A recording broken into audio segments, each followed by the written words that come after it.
So we were talking about 100 dhammas classified into 5 kinds. What do we mean by 100 dhammas?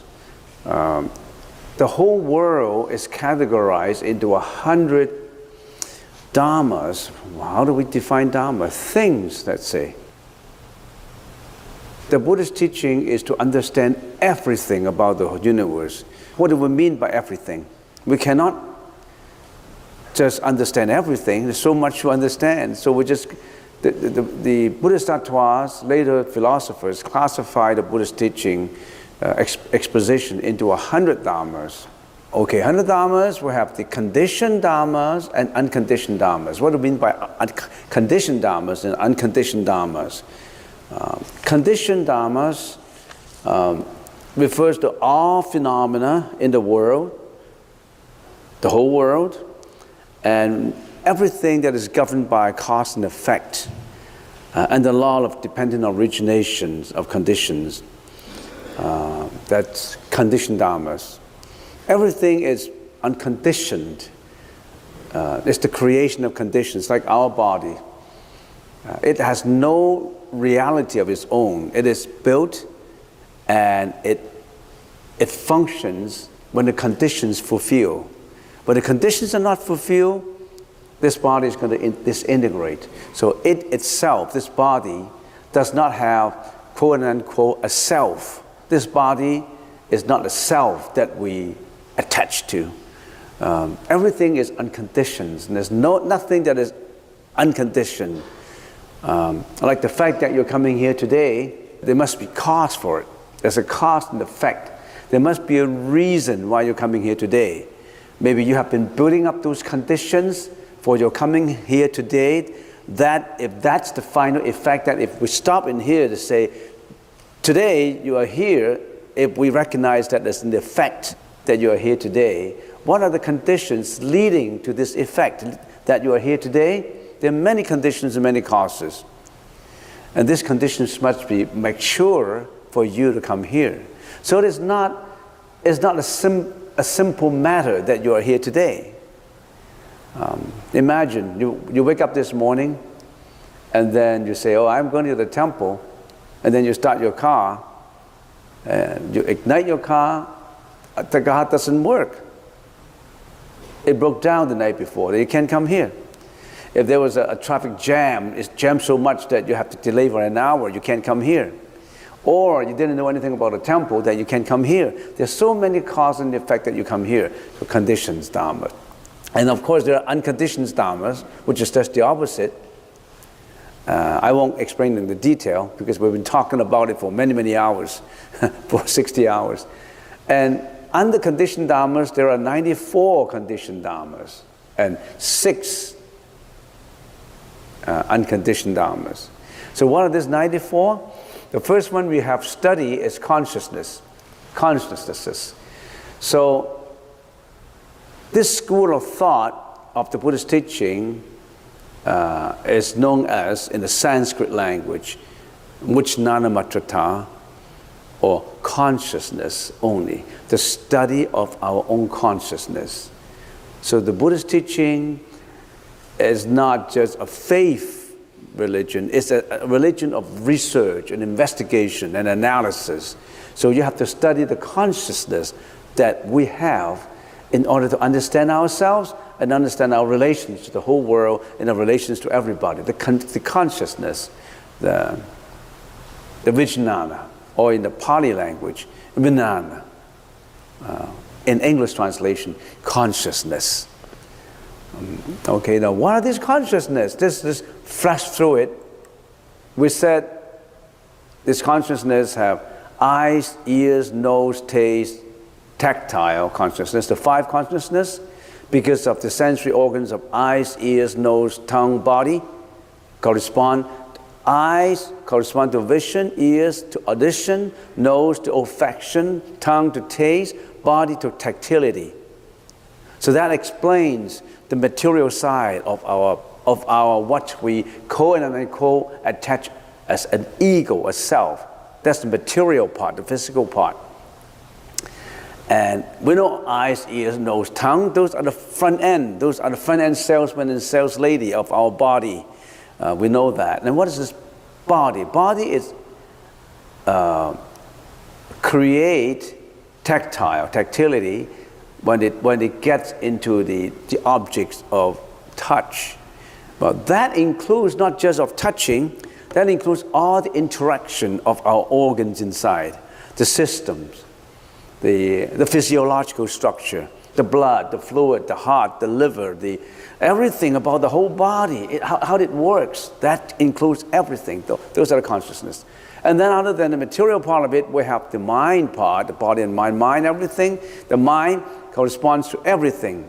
It creates impression and images. So we have the mano consciousness, which is the intellectualization of our cerebral cortex. Remember, the brain is in three parts. The cerebral cortex, which is the learning brain, the limbic system of the brain, which is our emotional brain, and then the what? The survival brain, which is the spinal cord, the spinal cord area. So why do we have emotions? Because we have a limbic system there, in which we have the amygdala, which interacts with outside, it sends signals, it creates hormones, it creates cortisols. So that's the mind, the mentality part. We studied that in detail already. The intellectualizational part, the rationalization part, the moral perspective part. Why do we rationalize? Why do we intellectualize? Why do we analyze and investigate and all that? That's the mano. And then there's also the manas part. The manas, the seven consciousness, which is the ego part, the ego attachment, the I, the we, the I syndrome, the I, me syndrome. This is my body. This is affecting me. I protect my interest. My interest has to be better than yours. You are hurting me. So this I, me, ego. And this ego attachment is always having a tug of war with the rationality part, intellectualization part, which is the mano part. They're always a tug of war. One part is the rationalization, the other part is the egoistic attachment. You're always at war with each other. And you know which side usually wins? It's the ego that usually wins. It's the attachment that usually wins. That's the reason why you cannot control your emotions, your anxiety, your worries, your fear, your phobia, whatever you call it. And then finally there's the alaya consciousness, which is the store consciousness of everything. That's just using an analogy of the computer. That's the memory, that's the chips that record everything. You think every thought, every word, every action builds up karmic energy, which accumulate in the store consciousness. So when a person dies, when this body dies out, you don't have the 1, 2, 3, 4, 5, 6, you don't have them anymore. Your brain doesn't work. The functionality of your sense organs, they don't work anymore. You don't have them anymore. The material don't work. The ego shrink into the store consciousness. Only the store consciousness left, and that's what we call alaya consciousness. And at death, that's the last to leave your body. It's imperceptible. You can't see it. How can you see energy, karmic energy? It leaves your body at the last moment. And of course, we talk about it. There are 6 locations in which your alaya consciousness left the body. And that locations sometimes give you an idea of where you're going after death, which realm.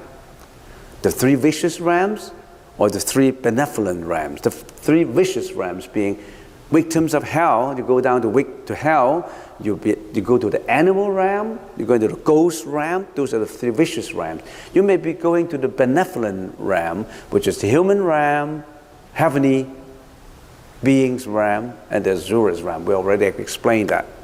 So that's your alaya consciousness. That's the 8 consciousnesses that all sentient beings have. And the alive consciousness is the last to lose, the last to leave the body. But it's the first to enter the body, it's the first to enter the mom's womb. When there is a fusion of the sperm and the ovary, at that moment, that karmic energy zooms into the mother's womb and becomes that material, which is we call a baby, an embryo, and then it slowly grows. That's just to simplify it. We already have talked about it for many, many hours. It's good for a review. Rupa, 11 rupas. What are these forms? The eyes, material. Forms means matter. The eyes, the nose, the ears, the body, and all other forms in the world, everything about this, everything we see, matters, molecules, protons, electrons, you name them, these are the material. And other than the materials that we can actually perceptible, there is actually some half and half imperceptible material by the senses. They are not comprehended by the senses. And some of these are images in your mind, in your dreams. I'm sitting in here, I close my eyes, and I think about downtown Vancouver. I think about Odeum Theatre, and then it pops in my impression in my mind, and that image is created in there. It's just a creation of the image in my mind. You know, our mind always create images, you know. You create images and you attach to them. You're sitting in here and you're thinking about the experiences you experienced yesterday. Somebody hurt you by insulting you. And you're sitting in here, you thought about that insult, and that insulting sound re-echo in your mind and make you mad, and you feel depressed, you feel your self-esteem is hurt, and you don't like it, you hate it, and you want to do something about it. You want to call up that guy and say, why did you yell at me yesterday? Etc., etc. You have your images, you create the past images into your mind, you attach to them, and you emotionally do something about them. That creates all the mental afflictions, all the problems that we have. The importance of studying all this is to analyze yourself, to let go of your attachment. All right, this is form. And then we also study concomitant mental functions. When your eyes see, when your ears listen, when your tongue taste, when your body touch, and all these senses, at the same time, what happened to your mind? They're not just perception, they're not just sensation and feelings, there are certain mental functions interacting and work in your mind to bring out your emotions. If we talk about it physiologically, whenever your mind interacts with the outside world, the environments, and somehow, if the environments are stimulating, it will stimulate your brain, your emotional brain, your limbic system, sending messages to the amygdala. And the amygdala will say, stop this, do that, being emotional, you should feel, you should yell, you should do something about it. This amygdala is working for you and also working against you. It's working for you to protect you on the spur of the moment. This amygdala will say, a car is rushing by, and you stop because that signals you to stop. On the other hand, that amygdala can say, hey, that guy is hurting you. Fight him back. You know, it can be your master, it can be your, you know, both. It's like a fire. All right, there's a lot of concomitant mental functions in your mind that's working to bring out the emotions that you have. You know, you are not yourself, you know. You cannot control those emotions. How can we control those emotions? You have taken your first step in learning how to control the emotions. What is that first step? Why are you coming here today? You're learning meditation.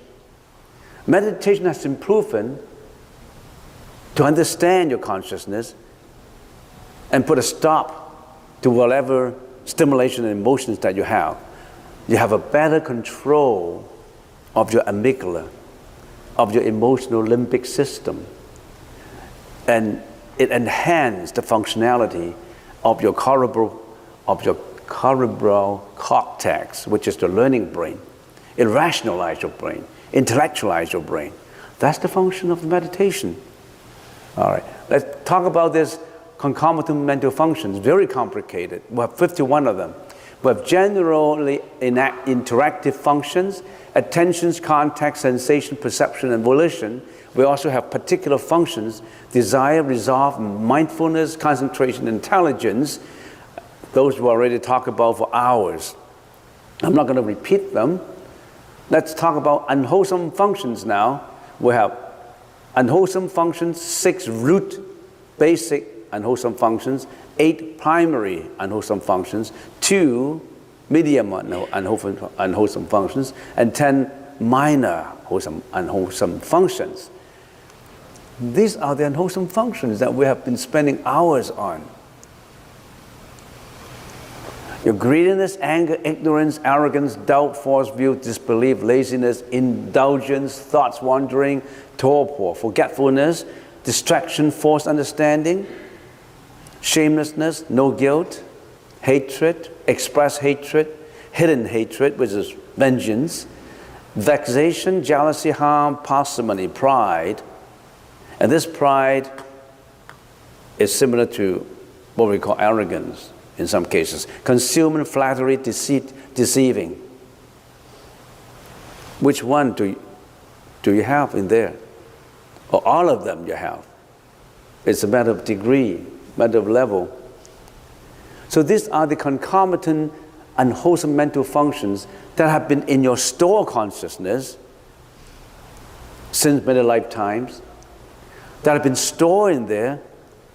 And whatever you see, whatever you hear, whatever you feel, whatever your sensory organs interact with, they work with you to carry out your actions, your speech. Where did they come from? Where did these things come from? Some people say it's come from you because you infuriate me. Your words, your actions, they do not come from external. It comes from internal. If you don't attach, there's no problem. You're attached to them. Your egoistic attachment.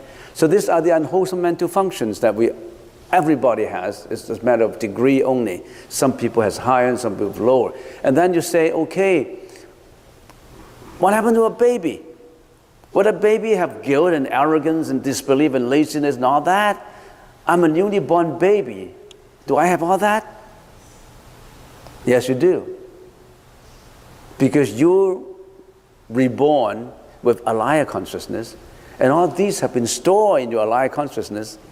They are hidden potential energy. They haven't come out yet. Wait till you develop and grow. It would grow at the same time. So this ego attachment has 2 facets to it. One facet is the innate facet. You're born with it. The other is distinguished facet. You learn later.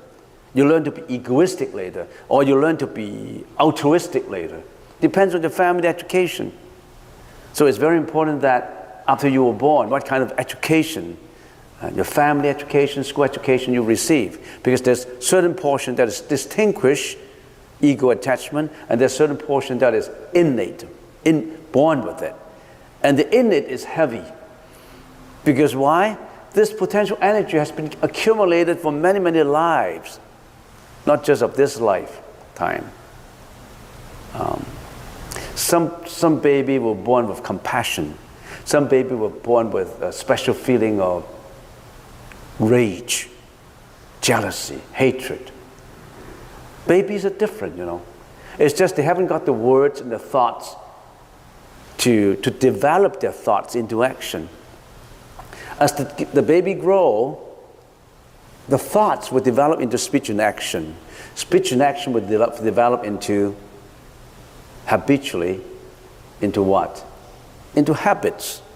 And habits would develop into personality. Personality determines your destiny. You are your personality. Your personality are your values that you build up. With these values, it either get you up or you pull you down. So what are your values? Did your dad give you the values? Only in the distinguished part, your dad may have given you the value. But most of it is the innate part, which we call reincarnation.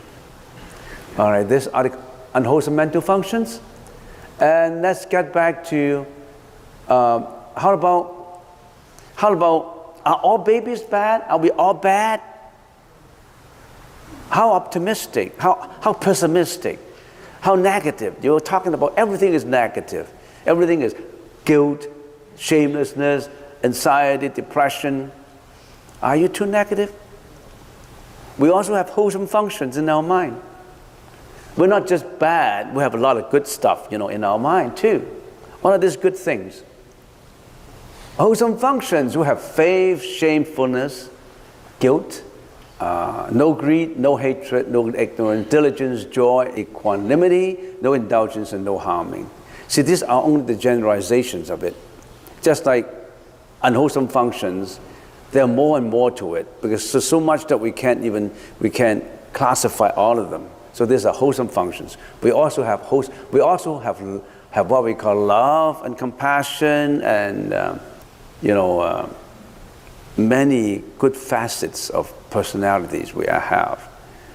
Okay, and then we have 4 indeterminate functions. Some of these could be good, could be bad. And then lastly, I want to finish it up. Dharma is non-interactive with the mind. Dharma is non-interactive with the mind. There are some dharmas that the mind cannot interact with. And we already have explained them. Acquisition and life force. We already have talked about them. Commonalities by species, differentiation of species, attainment of thoughtfulness, attainment of cessation, and realm of thoughtlessness, name, body, predicate, utterance, birth, continuity, aging, impermanence, continuity and changeability, determinant karmic differences. So in other words, these are not interactive with the mind, but they exist with the mind. I would like to talk about unconditioned Dharma next time. I would like to limit my talk. I already have finished the conditioned Dharma, the 94 of them. And then next time, I'm going to talk about unconditioned Dharma. There's 6 unconditioned Dharmas. When I finish talking about the 6 unconditioned Dharmas, then I finish the 100 Dharmas. Then I go forward with exploring each consciousness in detail. The 8 consciousnesses in detail. What are these 8 consciousnesses? The eyes consciousness, the nose consciousness, the ears, the tongue, the taste, the mano, the manas, and the alaya consciousness in detail. That's the topic. We're just summarizing the parameters of the 8 consciousnesses.